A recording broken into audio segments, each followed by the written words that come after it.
Chapter 14. Ellie. I'm stressed out over my grades, my relationship with Caleb, and having to explain to my mom that I need to lose more weight. I've lost 4 more pounds, which I thought would satisfy Caleb. But he said my legs are still too big. I haven't been this thin since 7th grade, and all my clothes are too loose. Mom keeps telling me not to lose any more weight, and I keep telling her that I have to get thinner. I haven't told her that Caleb is telling me to. If I did that, she'd probably think me losing more weight was a great idea. She likes him so much. She thinks he's so perfect. I've made myself throw up 4 times in the past 2 weeks, all because Mom served some kind of chocolate dessert that I shouldn't have eaten, and she shouldn't have served it. Paige and Mia have both told me I'm too thin and don't look like myself. Mia even asked me privately if I was making myself throw up. She said she had read about the symptoms. Who does she think she is to be saying something like that? Just because she wants to be a doctor doesn't make her an expert. I am not bulimic, like she sort of hinted at. I just need to lose a few more pounds, that's all. My grades are just adding to the stress. I've got this burning sensation in my stomach. I know it's from worrying about my grades. I made a B average in Algebra 2 and a C in Advanced Chemistry for the 9 weeks. Chemistry is absolutely the worst and most boring class I've ever taken. It's the hardest, too. That stuff about valence electrons, electron dot structures, and all those laws and principles. It's just awful. Everything else is an A, but I've never had a C in anything for a grading period. Except for those stupid phys ed and health classes. Thank goodness I'm done taking them. The only good thing that has happened to me lately was Caleb quitting the football team. He says he quit because everybody else is saying he got kicked off. I could care less about how it happened. The good news is that I don't have to go to any more football games and pretend like I care what's going on. Caleb told me he would only be able to go out with me on Friday nights for the next little while. He says he's got a lot of other things to take care of right now. Mary keeps telling me he's cheating on me. Paige and Mia have told me to break up with him. I can't do that.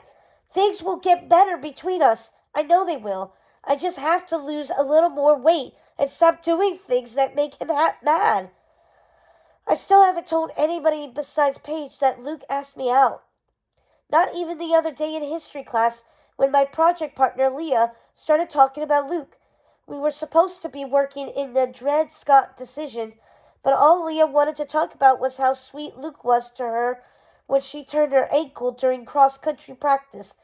She said she knew that we were friends and worked together in yearbook, and she wanted to know what kind of guy he was. She said she was maybe interested in him, which I just couldn't believe. I mean, she's always dated certain kinds of guys. Those really popular guys. Mostly the ones who play football or basketball or live in my neighborhood or ones like that. Those kinds of guys. The ones who dress sharp and look great. I know she used to date Caleb. That's made things a little awkward between us, or at least I thought it did. But the subject of Caleb never came up until she asked about Luke. I've dated a few guys who were just awful to be around, controlling and acting like they knew everything, she started off saying. You know that type of guy. I interrupted her when she said that, and I told her not to criticize Caleb.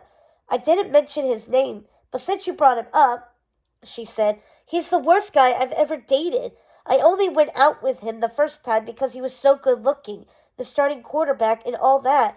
We were around each other all the time because I was a cheerleader then. Caleb's the worst mistake I've ever made. If you want to know the truth, I can't believe a girl as smart and pretty as you is still going out with him.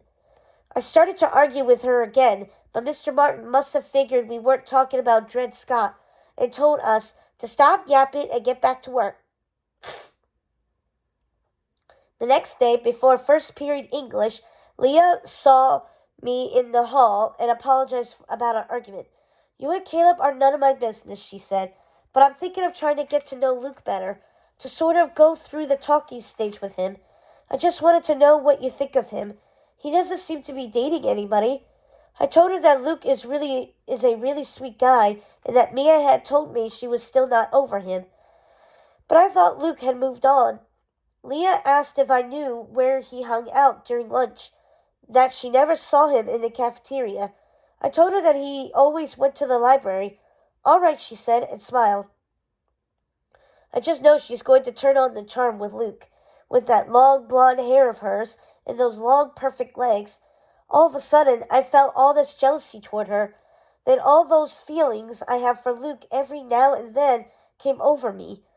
Just for the quickest moment or two, I was comparing Caleb and Luke in my head, and there's no question about who came out on top.